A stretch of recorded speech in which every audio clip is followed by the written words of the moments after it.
زیادہ لوگوں تک افطار کروائی. جو کھانا کھلانا ہے ایک بہت ہی بہترین کاموں میں سے، جنت میں لے جانے والے کاموں میں سے ہے. سعودی عرب میں کھلانے کے میں نے وہ مناظر دیکھے ہیں جو دنیا میں کہیں بھی نہیں دیکھے. الحمدللہ ہم نے پہلی رمضان کو عمرہ کیا اور اتفاق سے جب پہنچے تو تھوڑی دیر کے بعد ہم طواف کے لیے گئے تو مغرب کی اذان ہمیں مطاف میں ہو گئی.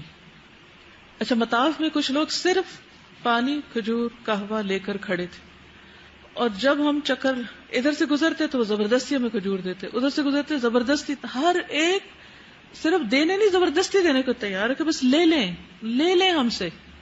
تو مجھے وہ بات یاد آئی کہ ایک وقت آئے گا کہ جب دینے والے اتنے ہوں گے کہ لینے والا کوئی نہیں ہوگا. خیر وہ تو گزر چکا ہے، لیکن ابھی بھی مجھے وہ ایک فیلنگ آئی اس وقت کی.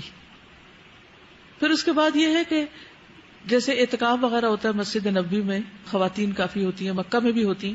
میں نے خود تو اعتکاف نہیں کیا لیکن میری چھوٹی بہن نے کیا، تو انہوں نے مجھے خاص طور پر فون کر کے بتایا کہ یہاں پر جتنے لوگ میں نے دیکھے ہیں وہ صرف اپنا کھانا نہیں لے کر آتے، وہ زیادہ کھانا لے کر آتے ہیں اور وہ یہ سمجھتے ہیں کہ ان کے کھانے میں دوسروں کا حق ہے اور وہ زبردستی دیتے ہیں کہ آپ بھی کھائیں، آپ بھی کھائیں، آپ بھی کھائیں.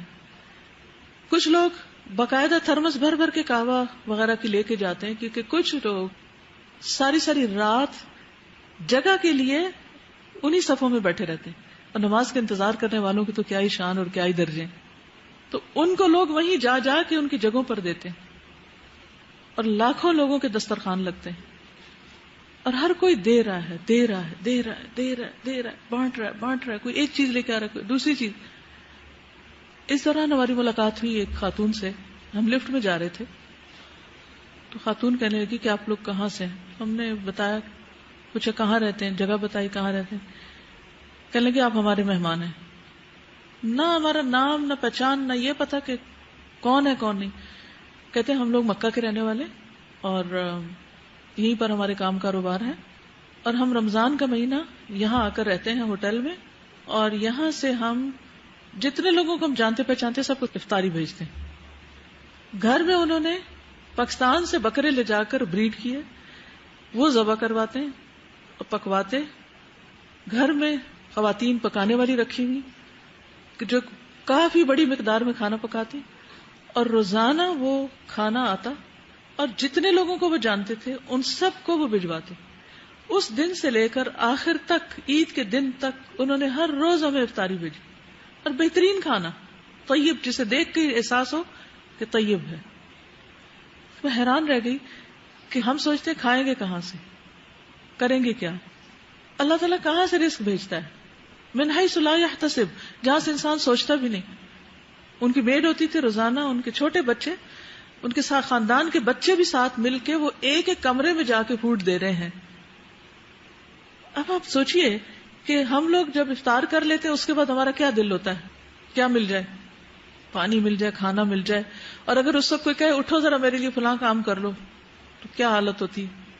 وہ اپنے بچوں کو ابھی سے اتنا بچہ، وہ سارے بچے ساتھ، اور بعض اوقات اگلی نماز کا وقت قریب ہے اور وہ ابھی تک کھانا تقسیم کر رہے ہیں. انہوں نے خود کچھ نہیں کھایا، وہ صرف افطار کر کے اسے تقسیم کر رہے ہیں.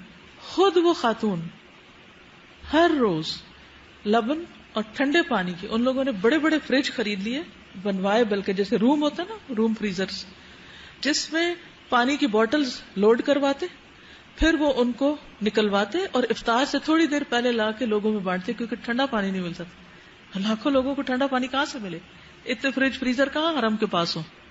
تو سارے دن دھوپ میں اور پیاس میں اور عمرہ اور طواف کرتے ہوئے پیاسے لوگ ان کو وہ ٹھنڈی بوتلیں دیتے اور جب کسی کو بوتل ملتی تو یوں لگا رہے ہوتے تھے اپنی گرمی بجھانے کے لیے. اتنے خوش ہوتے. وہ کہتے ہیں کہ اللہ نے ہمیں بہت دیا تھا اور ہم لوگ بہت دنیا میں کھوئے ہوئے تھے. تو میرا ایک بھائی تھا، وہ ایک دن ہمارے پاس آیا، کہنے لگا تم لوگ ہر وقت کھانا پینا، اپنی پارٹی اور پہننا اور اسی میں لگے ہوئے ہو، اللہ کو حساب نہیں دینا. اٹھو اور لوگوں کی خدمت کرو. تمہیں اللہ نے مکہ میں جگہ دی ہے، تمہیں اللہ نے مکہ میں رزق دیا، بابرکت رزق دیا ہے، تم اللہ کے مہمانوں کی خدمت نہیں کرو گے. کہتی اس کی بات ایسی تھی کہ اس دن سے ہم اپنے آپ کو بھول گئے اور ہم مسلسل یہ کام کرتے ہیں. پھر آپ دیکھیے کہ جائے نمازیں بانٹ رہے ہیں. کہاں بانٹ رہے ہیں؟ ایسے لوگوں کو جا کے دیکھتے تھے کہ اچھا یہاں یہ نیچے بیٹھے ہوئے فرش پر، ان کے پاس جائے نماز نہیں ہے، اور آپ کو پتا پتھر پہ 20 رکعتیں پڑھنا اور پھر قیام کرنا اور لمبے طویل سجدے کرنا، جن لوگوں کو عادت نہ ہو، یا تو نماز پڑھنے کی ہی نہیں عادت یا پھر میٹ کے بغیر پڑھنے کی عادت نہیں، ان کے لیے تو بہت مشکل ہے. تو وہ ڈھونڈ ڈھونڈ کے ایسے لوگوں کو جا کے جائے نمازیں دے کر آتے. پھر ان کی پرفیوم کی دکان تھی تو چھوٹی چھوٹی شیشوں میں پرفیوم بانٹ رہے ہیں.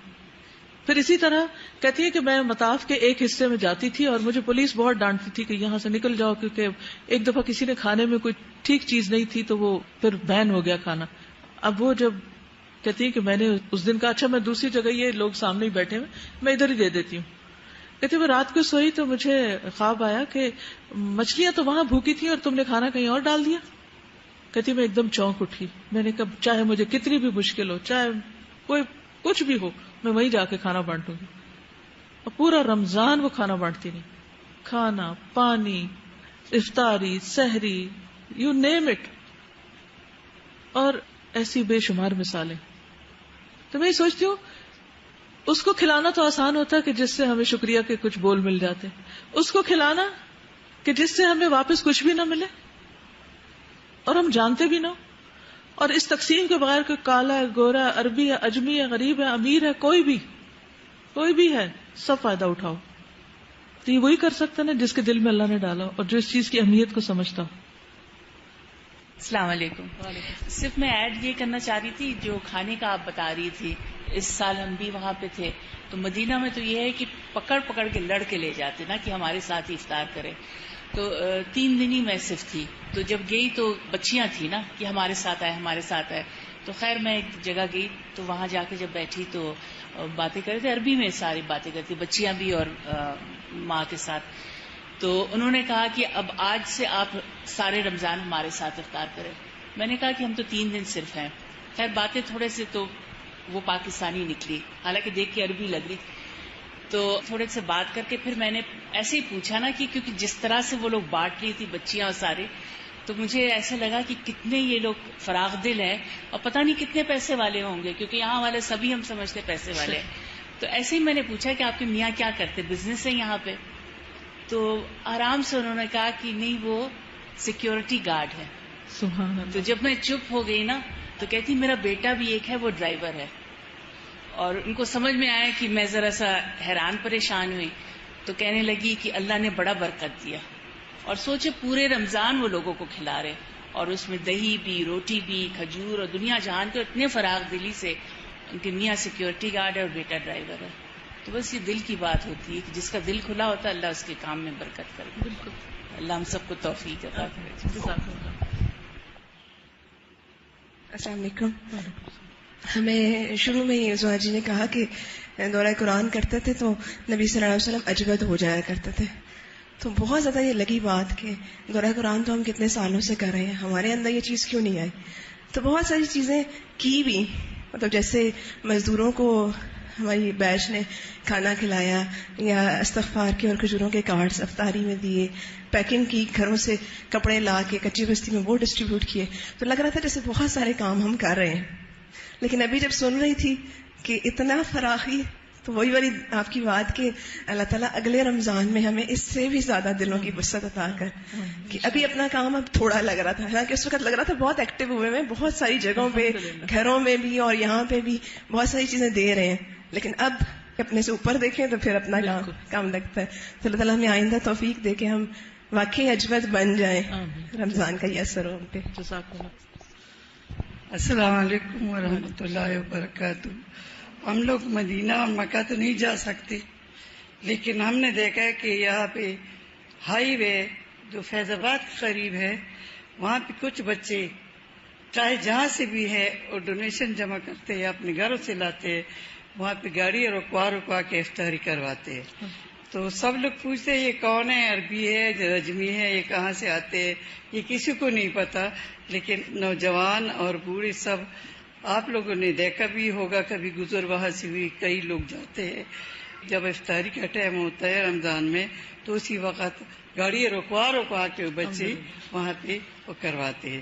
تو یہ ہمیں چاہیے کہ اپنی گلی محلے میں جو بھی مسافر پردیسی گزرتے ہیں اور ٹائم ہوتا ہے افطاری کی تو وہ کروائے ضرور، آئندہ بھی، اور جس نے کیا اس کو اللہ قبول کرے. اب یہ ہے کہ یہ جتنی بھی باتیں ہم نے کی اور آج کی اس گفتگو کا مقصد کیا تھا، رمضان کیسے گزارا، جو کچھ کیا، جو کچھ دیکھا، جو کچھ سیکھا، جو کچھ سنا، یہ سب اس لیے ہے تاکہ ہم اس سال میں جو رمضان کے بعد آ رہا ہے، جس میں ہم داخل ہو چکے ہیں، ان چیزوں کو آگے کنٹینیو کریں، ان کو لے کر چلیں. یہ صرف رمضان کے لیے نہیں، یہ ساری زندگی کے لیے.